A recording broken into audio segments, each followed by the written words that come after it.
મિત્રો, હું સુરતમાં રહેતો હતો. મારા ઘરમાં કેટલાક રૂમ હતા જે મેં ભાડે આપેલા હતા. તે જ રૂમમાંથી એક રૂમમાં એક સુંદર વિધવા યુવતી રહેતી હતી. પતિના મૃત્યુને કારણે તે સંપૂર્ણપણે એકલી પડી ગઈ હતી. જીવન ચલાવવા માટે તેણે શાકભાજી વેચવાનું નાનું કામ શરૂ કરેલું, પણ જિંદગીનો બોજ તેના ખંભા પર ભારે લાગતો હતો. છેલ્લા 2 મહિનાથી તેણે રૂમનું ભાડું નહોતું આપ્યું. તેથી એક દિવસ હું પોતે તેના ઘરે તેને મળવા ગયો. ઘરમાં દાખલ થયો તો લાગ્યું કે તે ઘરમાં બિલકુલ એકલી હતી. આસપાસ કોઈ નહોતું. હું તેની પાસે ગયો અને પછી આગળ એવું કંઈક થયું. તો નમસ્કાર મિત્રો, મારું નામ વિજય છે. હું સુરતમાં રહું છું. સુરતમાં મારું પોતાનું એક ઘર છે અને તે જ ઘરની સામે કેટલાક રૂમ મારા પિતાજીએ બનાવડાવેલા હતા. તે રૂમો અમે ભાડે આપેલા હતા. તે રૂમોમાં એક દંપતી રહેતું હતું, દિલીપ અને તેની પત્ની રેખા. તે બંને છેલ્લા 2 વર્ષથી અમારી પાસે ભાડુઆત હતા. ખૂબ જ સીધા સાદા, ઈમાનદાર અને નેકદિલ માણસો હતા. દિલીપ ગામડેથી સુરત આવ્યો હતો અને હીરા પોલિશનું કામ કરીને પોતાની રોજીરોટી કમાતો હતો. મિત્રો, તેની ઈમાનદારી અને સાદગીને કારણે મને હંમેશા તેનો આદર લાગતો હતો. પણ દુર્ભાગ્યે દિલીપ વધુ ભણેલો લખેલો નહોતો અને હંમેશા પૈસાની તંગી રહેતી હતી. એક દિવસ તેને હળવી બીમારી થઈ, પણ પૈસાની તંગીને કારણે તેનો સાચો ઈલાજ ન થઈ શક્યો અને તેનું મૃત્યુ થઈ ગયું. દિલીપના મૃત્યુ પછી રેખા એકદમ એકલી પડી ગઈ.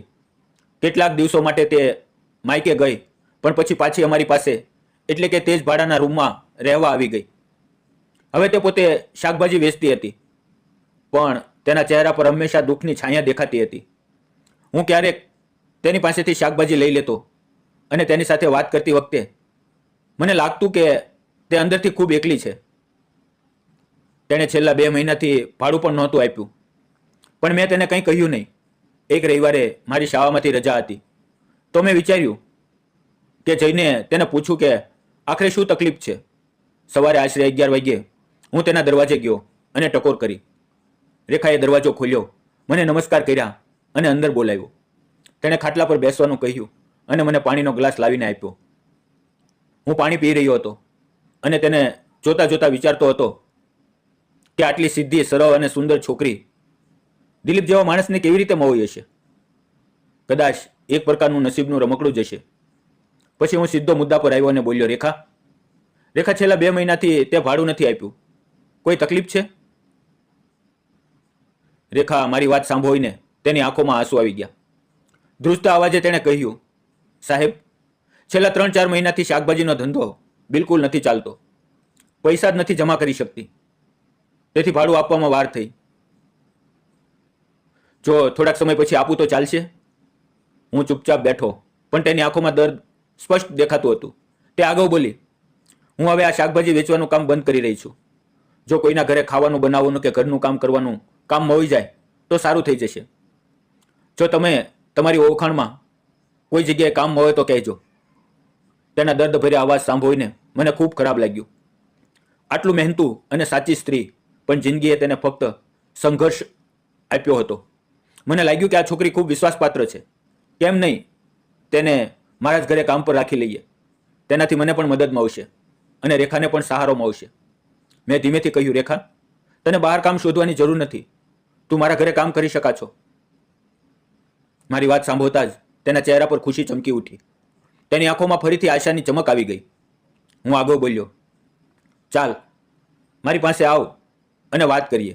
તેણે ઘરે તાળું લગાવ્યું અને મારી સાથે મારા ઘર તરફ ચાલી. મારું ઘર જોઈને તે કેટલીક ક્ષણો માટે ઊભી રહી ગઈ. કદાચ તેણે ક્યારેય આટલું મોટું ઘર અંદરથી નહોતું જોયું. તે ધીમે ધીમે મારી પાછળ અંદર આવી.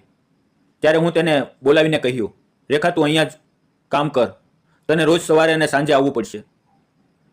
ખાવાનું બનાવવું અને ઘરની સફાઈ કરવી પડશે. આટલું કરીશ તો પૂરતું છે.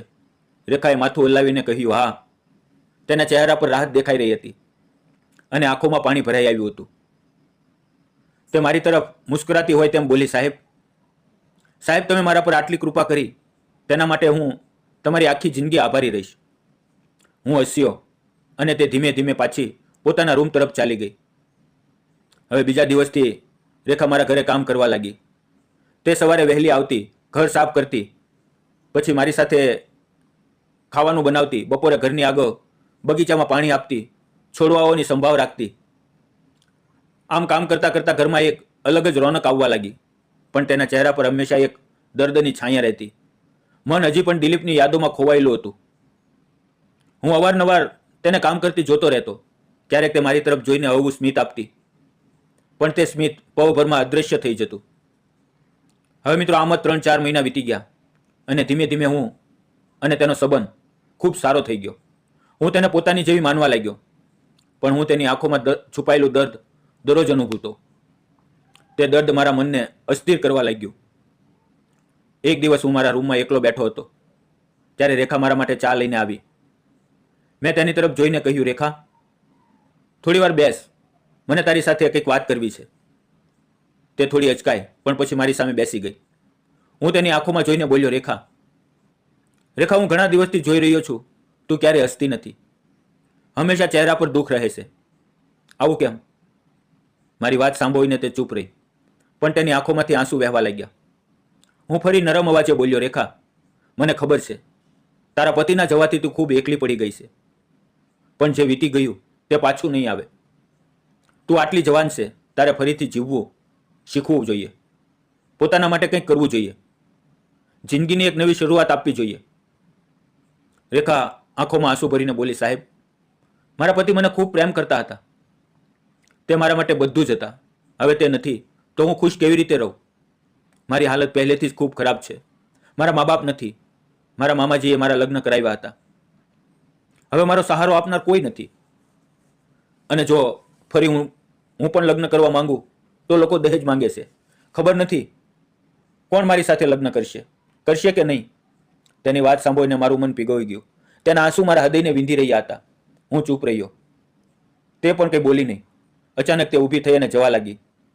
તે ક્ષણે મારા મનમાં થયું કે તેનો નાજુક હાથ પકડીને તેને રોકું, તેની આંખો લૂછું, તેને દિલાસો આપું. પણ મેં પોતાના મનને રોકી લીધું અને તેને ન રોકી. દિવસો આમ જ વીતતા ગયા. તેના દુઃખે મારા મનની અંદર અસ્થિર કરવા લાગ્યું. મને લાગતું હતું કે જો કોઈ વિધવાને સહારો આપવામાં આવે, તેનો હાથ થામી લેવામાં આવે, તો કદાચ તેનું દુઃખ થોડું ઓછું થઈ જાય. એક દિવસ હું ઘરે એકલો હતો. બપોરના આશરે 3 વાગ્યા હતા. તે રસોઈમાં કામ કરી રહી હતી. કેટલીક વાર પછી રેખાએ ચા બનાવી અને રૂમમાં લાવી. મારા મનમાં ઘણી બધી વાતો હતી જે કહેવા માંગતો હતો, પણ મારા શબ્દો ગવામાં અટકી રહ્યા હતા. હું મારા રૂમમાં બેઠો તેને જોઈ રહ્યો હતો. તે આજે ખૂબ જ સુંદર લાગી રહી હતી. તેના ચહેરા પર માસુમિયત હતી અને તેની ચાલવામાં એક અજીબ મોહકતા હતી.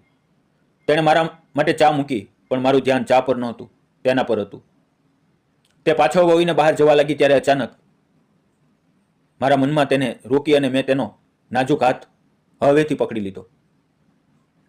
અમારી આંખો એકબીજા સાથે મળી અને એવું લાગ્યું કે સમય થંભી ગયો. તેની આંખોમાં દર્દ, એકલતા અને સાથે સાથે એક અનકહી અપનત પણ દેખાઈ રહી હતી. તે ક્ષણે મને અહેસાસ થયો કે આજે મને તેના પર સાચો પ્રેમ થઈ ગયો છે. મારા જીવનમાં પહેલીવાર મને સાચી લાગણીઓનો અનુભવ થયો. રેખા થોડી ગભરાઈ ગઈ. તે ઊભી થઈને જવા લાગી, પણ મેં ફરી તેનો હાથ પકડ્યો અને પ્રેમથી કહ્યું, રેખા, રોકાઈ જા, મારે તારી સાથે કંઈક વાત કરવી છે. તે ચૂપચાપ મારી સામે બેસી ગઈ, પણ તેની આંખોમાં આંસુ ભરેલા હતા.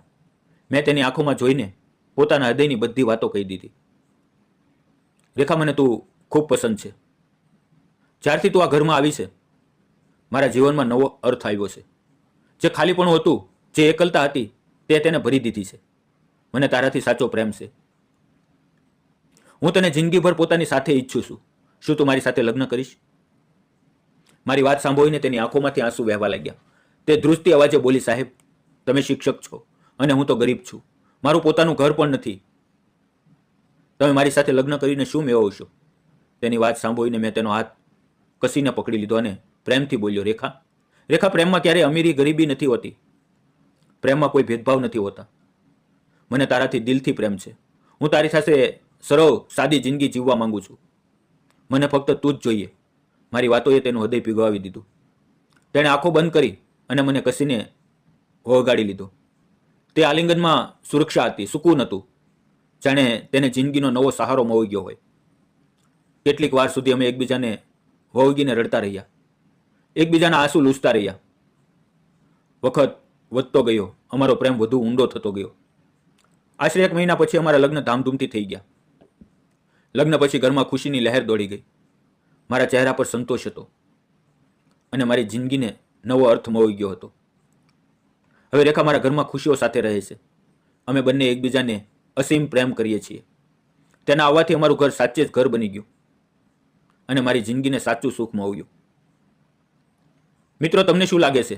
શું વિજયે રેખા સાથે લગ્ન કરીને સાચું કર્યું કે ખોટું? કોમેન્ટમાં જરૂર જણાવજો.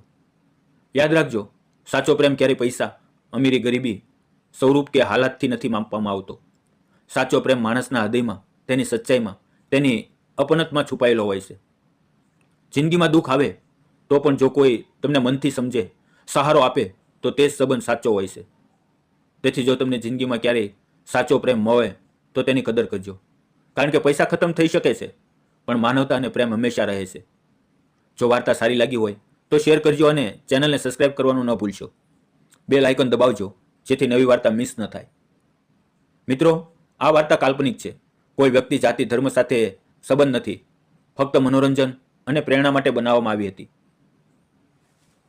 મિત્રો, વિડીયોમાં પૂરેપૂરો જોવા બદલ આપ સૌનો ખૂબ ખૂબ આભાર. ફરી મળશું આવતીકાલે એક નવી વાર્તાની અંદર. ત્યાં સુધી તમારું ધ્યાન રાખજો. અને મિત્રો, આવતીકાલની વાર્તા જોવાનું ચૂકશો નહીં. ખૂબ જ સુંદર વાર્તા હું લઈને તમારી માટે આવું છું અને તમે મને આટલો પ્રેમ આપો છો, તેથી તમારો સૌનો દિલથી ધન્યવાદ મિત્રો.